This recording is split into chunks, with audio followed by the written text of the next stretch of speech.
Good morning and welcome into another edition of Mic'd Up here on Pittsburgh Sports Live, Pittsburgh Sports Now, and all throughout the Now family of networks. We are back as Mike Vukovcan returns from vacation with his family. I return from getting married. We did some shows for you last week, but now we have the full-fledged Mike in the morning back in action, and it's going to be a busy program as it's going to be a busy day for Mike Vukovcan, especially over there at Pittsburgh Sports Now. We are going to touch on some college football news, expansion in the college football playoff, that being discussed. If we like it, if we don't like it, what's going on there. Mitch Keller being demoted, and thoughts there, as he obviously at one point was thought to be a building block like Key Brian Hayes of the future of this franchise whenever it would win. And of course, you want to head over to Pittsburgh Sports Now today, as always, but especially today, because Pitt has certainly been doing some work. Mike will have some recruiting news over there at PSN all throughout the day, including some information that he, I'm sure, is getting as we're speaking. So make sure to head over to PSN. Yeah, last night, excuse me for the cough. I haven't taken my allergy medicine in a couple of days. It's rough for me as well with allergies. It's killing me. But Pitt, literally, as we're doing this now, a PAT signal came out. So they've gotten their third commitment since last night at 9:00. I know who the first two are, and is usually what I do, and I don't announce who they are until the kids do it themselves. That's just what we do. But and they're not going to actually, for Pitt fans, a little spoiler alert, they're not going to actually be coming out today either. That's going to upset some people. I kind of know the reason why. Likely they're going to be announced. Two of the commitments are going to be announced. That came last night will be announced on Tuesday for a specific reason. The commitment they got today, we're taping the show now, so I don't know who it is yet, but I will be. If you see me looking at my phone throughout the show, I'm going to be messaging the recruits. This is my life right now. But busy time as expected when you have official visit weekend, as is with West Virginia. Go to West Virginia Sports Now because they're going to be announcing, from what I understand, Neil Brown had a big day there as well yesterday, and they should have some commitments as well, and I believe a couple 4-star recruits. So it'll be a busy time for our Sports Now college websites as far as recruiting for this entire month. So stick with that. And Mike, I wanted to point out, congratulations to you and Emily. That was how did the day go? It went perfect as it possibly could be. It was the hottest day of the year, though, and we had the ceremony outside, so it was very, very balmy. It was very, very hot, but it was great, and can't ask for more. The only thing I did say to her and to others, and we had a small type of thing, but it was still so busy that I almost wish we could go do it again as a guest rather than the people getting married, because we were pulled all different ways and so many pictures and all this going on. I had a lot of family that did come from out of town, but didn't get to visit with them as much as I would like. But the event and everything was great. So we have a honeymoon actually booked. We're going to go to Aruba in mid-July. So that's exciting before camp gets started, Steelers camp. But yeah, WV Sports Now as well. Steelers Now is certainly our pro site with training camp coming up. You want to hit up that site with Steelers offseason news. And then, of course, Nittany Sports Now, WV Sports Now, and Pittsburgh Sports Now is the mothership. This is the recruiting time of year, an important recruiting off-season year for, as you mentioned, of course, Pat Narduzzi always, but really for Neil Brown. You got to take that program to the next level. The recruiting there is big to do so. And I saw his tweet there of just let's go with a bunch of exclamation points. So that certainly means he's excited, if nothing else. But sticking with college football, Mike, the college football playoff, this could actually benefit those programs. They haven't been in yet in the playoff. They're trying to build something up. They have some behemoth teams ahead of them in major conferences, but this now allows some wiggle room for a non-conference champion, maybe even a second or a third ranked team to squeak in there. 12 teams for the college football playoff. That right now is the proposal, not officialized yet, but that right now is the proposal. It would include the conference champions. It would include a non-major champion would include some at-large outside of that. As we stand now, it would allow a bye to 4 of the conference champions and would require being a conference champion. Pretty much everyone I've heard discuss this is saying they feel like that's going to be amended because Notre Dame, that would not include them. And obviously they're going to try to amend that before it's officially so that it's just ranked and not requiring a conference champion, because obviously that would mean ND would never get a bye. But we'll see how it goes. But regardless, looking like 12 is going to happen. Mike, what are your thoughts? Do you like 12? Would you rather have 8 because they're jumping from 4 all the way to 12? And do you like this format right now? Yeah, I like everything about it. It was just a matter of time. There was no way when money's involved. Yeah.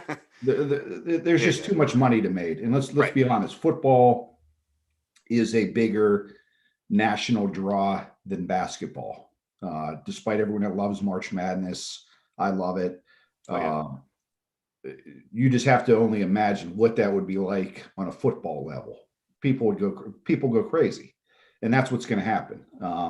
The only thing I think that still has to be worked out is, and the only sticking point, and I don't know how they're going to work this out, is what this is going to do to conference championship games. Because Right. the teams that make this have the potential to play a lot of games, and I know that is going to be Sure. that's going to be contended by some people. You have your Alabamas of the world. Let's face it, 3 teams are going to make it all. That we know that: Ohio State, Alabama, and Clemson. Especially with the wiggle room of going to 12. I mean, there's Right, no way, they're even if they in. don't win a So, conference, they're getting in. Yeah. if you're one of the top 4 teams, if you're one of those top teams, if you count every game that you could potentially play in, Mm-hmm. that's a lot of games for college. You're getting up there with the pro level. So I just wonder, would this possibly, and I wouldn't have a problem with this, would this eliminate conference? Is there a need now for conference championship games? So then my question would be, because that could be brought up, and it might diminish that a little bit. You're still requiring conference champions to be in that bye as we stand. The conference winning a conference championship would automatically get you in, certainly the major ones, and then you have the one at large and one and then the kind of wild cards. So if you don't have the conference championship games, are you just crowning a conference champion by better record, or how are you doing it? Because to be fair, to this point, every conference, major conference, Power 5, they're not crowning it the same way. There are some that just have 2 division champions play in a conference title game. There's the Big 12 that you have to be ranked 1 or 2 in the conference to then play. There are others that have different amounts of teams. Would you have to uniform that in some way? Because right now it's different rules for different folk. Ideally, what I would like to do, this wouldn't happen, I think it would make things a lot easier, is get rid of the I don't you're smarter than me. You'd be able to figure this out. I don't know about that, but okay. I'd love to get rid of make it one conference. Have it the Big 12 or the ACC, and whoever wins that during the regular season, as far as best record or whatever, is your champion. There's no need to have a conference all that is a money grab anyways. And that was what I mean, admittedly, that's what it was when they first created it. That was a money grab. That hadn't been around in forever. That was a early 90s money grab type of thing. Yeah, I would get rid of that. I'd go back to just having everybody possibly being able to play everybody, top teams play. You'd have to have everyone play each other if you're going to do it that way, though. Yeah, and at the end of the regular season, whoever is your regular season champion is the team that and the tiebreaker would be whoever is ranked higher by the by the college football playoff system. Yeah, I also like the expansion. I think they had to expand. I like the expansion. I wouldn't have minded going to 8, seeing how it goes, and then go to 12. You're going from 4 to 12.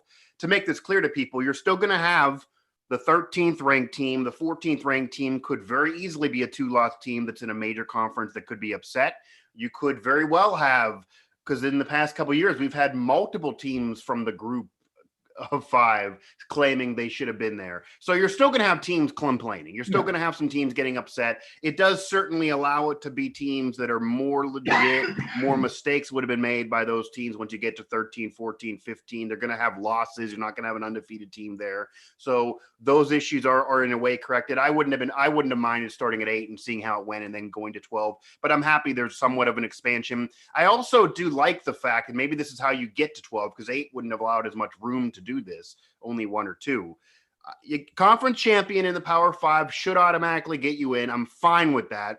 For me, though, now as we stand now, winning 4 of the 5 major conference champs, or I guess just conference champs, so I guess it could be group of 5, are going to get an automatic bye.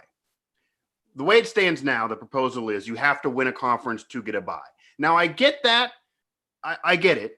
I would almost be fine with doing conference championship gets you in automatically, but doesn't guarantee a bye, meaning conference championship gets you in. That's 5 of the teams. Another group of 5 champ gets in. Then you have some wild card teams getting in there. But there have been many years where the second ranked team in the SEC is better by record, better by strength of schedule than the conference champion in the Pac-12.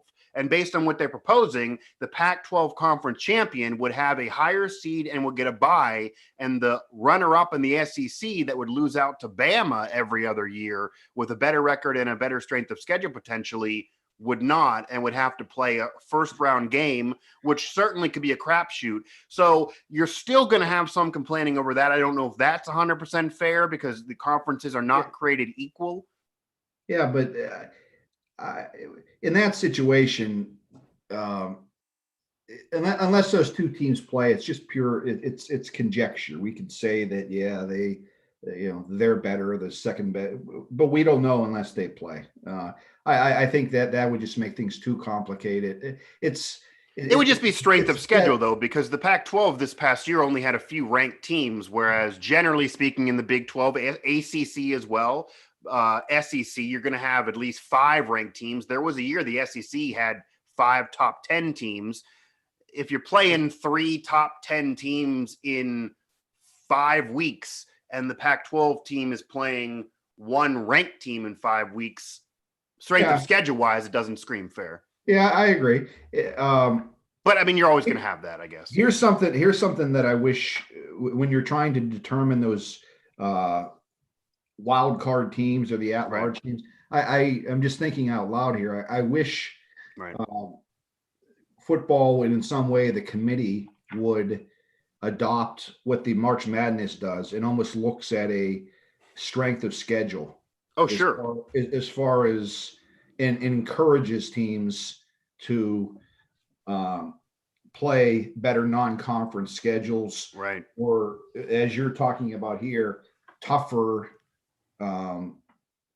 conference schedules, so that we have good games throughout the year, like teams are encouraged to do in college basketball, whereas in football they're worried about getting a loss because it might hurt their they might hurt their resume. So you have Penn State versus the Sisters of the Poor. So Ohio State playing Ohio every year. Yeah, exactly. I would rather encourage that, so teams know that they get good teams at the end of the year will get potentially rewarded for for trying to challenge themselves and won't get penalized. I think they have to do that because the system the way it is now does not really reward Pitt, West Virginia for scheduling a murderer's row. Yeah, if you win it, you're going to have that diamond in the rough one every 10 years where you can get up there with the elite. But if you don't, you're looking at 3 or 4 losses now. So you don't want to have you want to have some quality games, but the way it is now, you don't want to have the schedule be too difficult. You don't want to open up the year like West Virginia did with Alabama a few years ago. It was cool. They're national TV. They almost won, but they started out 0-1. I mean, that's not going to benefit you when in the current system. But what you're describing would, because if you don't feel like you can win a conference, then you do want to have some quality games in there. You do want to try to win those. If you lose, you're out. But if you don't schedule them, you're out anyway. And I think just like college basketball, strength of schedule has to be a factor. And this also is a screaming thing to say programs like UCF that if you don't win your conference, you better schedule some games. And I know it's harder for them to do so, but if you're even going back to the undefeated year and the fake national title they're claiming, they played one top 15 team the whole year, including the bowl game. You can't do that any longer and get an at-large bid. And even if you get a conference championship out of it and you're undefeated, because they're going to take one of those, that's fine. I agree they should, especially with 12. You're going to be ranked at the bottom tier of the seeding. You're not going to be ranked number one like they're going to claim they should be, because strength of schedule, to me, when you can't play everyone, there's 130 teams, there's all these conferences, we don't know for sure who's better than who. You have to have a solid strength of schedule, which does rely. This actually will really rely on these athletic directors to get to work now to schedule tough games for the future, since it's done years out, because this really does need to rely on strength of schedule. Last point on this. Do you think it's going to be amended to allow Notre Dame to get a bye, or they're going to keep it and kind of screw Notre Dame this way? I would be shocked if they bump them out of a bye. Obviously, they can get in the playoff because you can get in there as an at-large, but they don't want to be in a conference full time. They want the NBC money. I know the ACC and people think they should be there, and they're there in basketball. But I'm kind of surprised college football is not taking care of them in a way like they used to do with the BCS, like they've done with this system. This would make them at best a 5 seed, basically. That's the best they could do currently. No, this is a work in progress. There's no way Notre Dame is the... Especially with their strength of schedule usually being better than some others. If they win that schedule.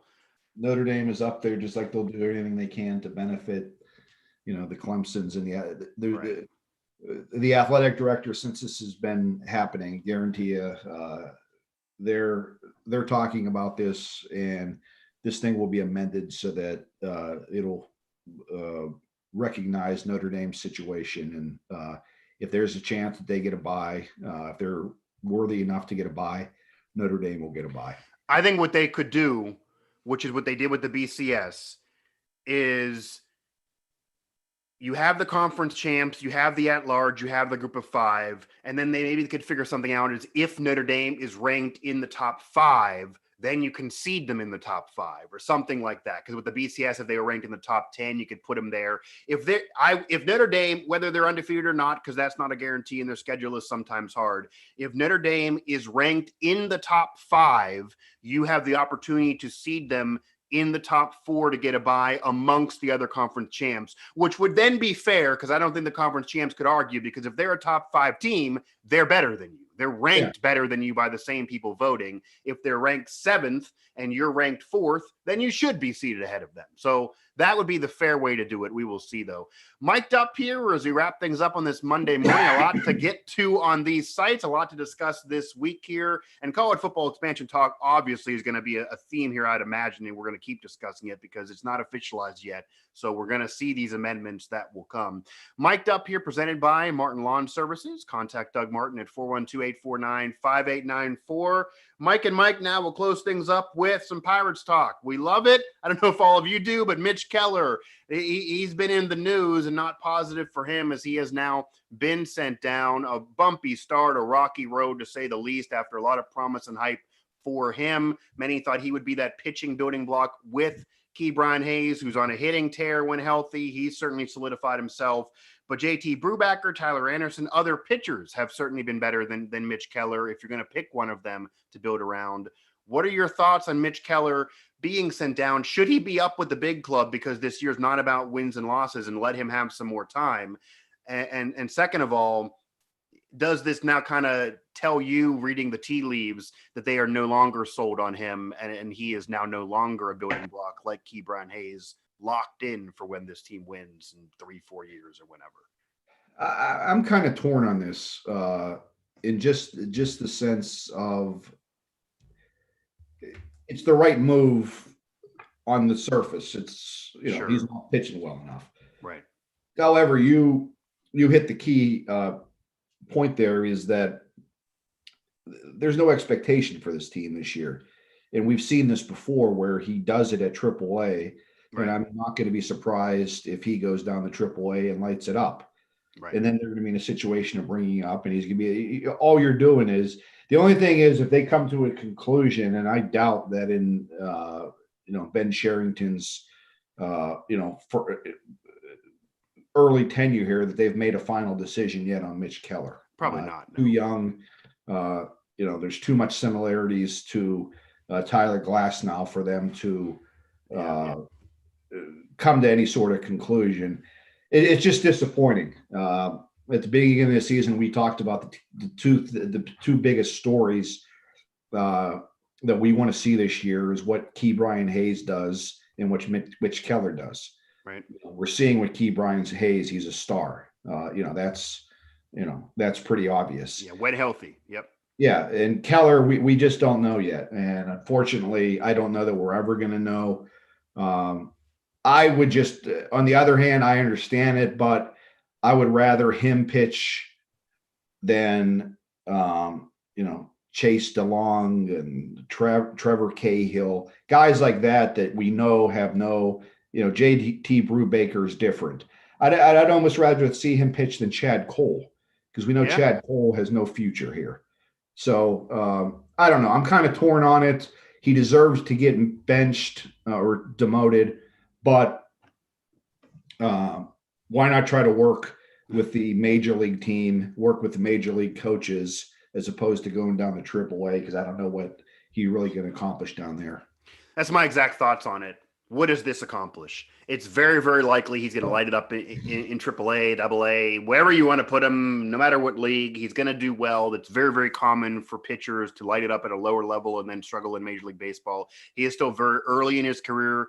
Yes, he's shown some flashes. No, it's not nearly been good enough, and mostly he's been bad. If this was a team that was a legit contender, you would maybe send him down. So you can't help the big club. We're sending a message to you about the future. You go fix it. You need to. The pressure's on. And maybe the pressure's still on for him, but maybe he'll suck down the minors and you can cut the cord on him. Maybe that's what Ben Cherington wants to see. The only thing I can think here is maybe Ben Cherington knows that, of course, you'd want him up with the big club because this year's not about wins and losses and you want to evaluate him against major league talent. But maybe Ben Cherington's thinking, okay, he's young. He's been up here a couple times. He's struggled. It's been several months in a row. These are the same hitters, whether we're winning or not, he needs to deal with. So let me send a message and see how he deals with it personally. If he goes down there and gets upset and says, well, they're not winning. I'm the guy. I was 7th prospect in the country 2 years ago. Let me try up here. You're screwing me. And he goes down there and pouts, and you talk to that manager and he's saying he's a malcontent and he's not pitching well, etc. Then you say to yourself, well, maybe we're going to cut the cord. And then you just hope and cross your fingers, like you mentioned with Glass now, because you just know for the Pirates that happens. They cut the cord. He's going to go with the Rays or somewhere else, and he's going to all of a sudden fix himself like Glass now did, pitching on a pennant team a year ago and one of the best teams this year. Been one of the best pitchers in baseball parts of this year. And just maybe sending a message to him, putting the pressure on him, letting him know he needs to fix himself, and if he pitches well, and maybe he will come back here for next year. But ideally, you'd rather see him up with the big club unless it's some psychological ploy. Because if you're not going to win with him, you're not going to win without him. If you're going to take a loss and someone's going to allow 5 runs, I'd rather it be him than Trevor Cahill and let him work out of the jam. Yeah, so that's the point. I think that's the issue. No one can write their story on Mitch Keller yet. He's very young, but there's not that much good to speak of in terms of the major league level. Maybe a couple years ago, barely. So we'll see what happens. But I'm sure a lot of Pirate fans are already rolling in their eyes. Oh, it's not going to work out here. Eventually this story will go somewhere else. He'll end up pitching well there. Add him to the list. Very possible.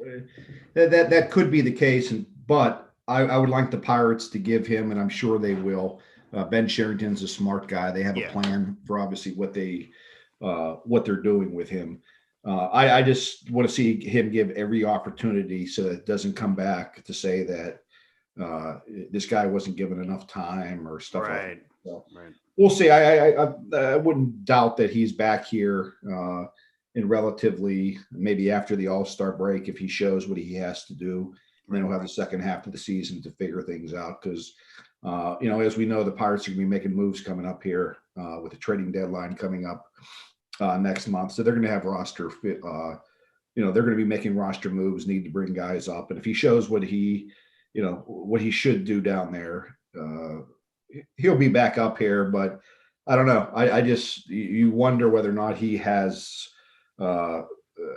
what it takes to make it as a major league starter. I've just not seen it. Seen it in very, very short sample sizes, and that's just not enough. So hopefully, I'm not sure what they plan on doing with him, how they plan on correcting it. I think a lot of him is mental, and when it's mental, I don't know how you break that. So we'll see. Yeah, and that's why being with some believing it's mental, you hope that the mental stays right with this demotion, because if you believe it's mental, it could go the other way. So we He's will a good see. kid. There's Right. Everyone's rooting no for him. signs that he's going to become as you mentioned, a problem. I No. just think it's a total mental. When I say mental, I mean it's a total confidence thing with him. Sure. He's not used to failing, and now he's failing in great proportions, and he just has no confidence out there. I talked about that early on. You watch the guy, his body language on the mound. First time things start to go bad for him, he just looks like a deer in headlights. Yeah, and he looks scared. He just looks doesn't look like a major league player to me as far as on the mound goes. His body is awful. I think also people need to understand at any point in your life, if you become the 7th ranked prospect in the country, you are not used to failure and you are really good your whole life to that point. That is really hard. You could argue baseball is harder to get to that level at that hype than maybe some of the other sports. That is crazy hype that he received at one point. So yes, there's reason why he was confident then, and you could certainly understand 2 years of sucking basically since that could certainly break you, but we will see. Again, that'll do it for this edition of the show this Monday morning. Enjoy your day. Hit up the sites, as we mentioned at the top. You definitely want to be at the college sites, especially right now, WV Sports Now, Nittany Sports Now, and Pittsburgh Sports Now for all your recruiting news, and of course, Steelers Now and all the others for everything else being covered here throughout our network. For Mike Vukovcan, I'm Mike Asti. For all of us here at Pittsburgh Sports Live and Pittsburgh Sports Now, and for Doug Martin, that'll do it for today's show. Check out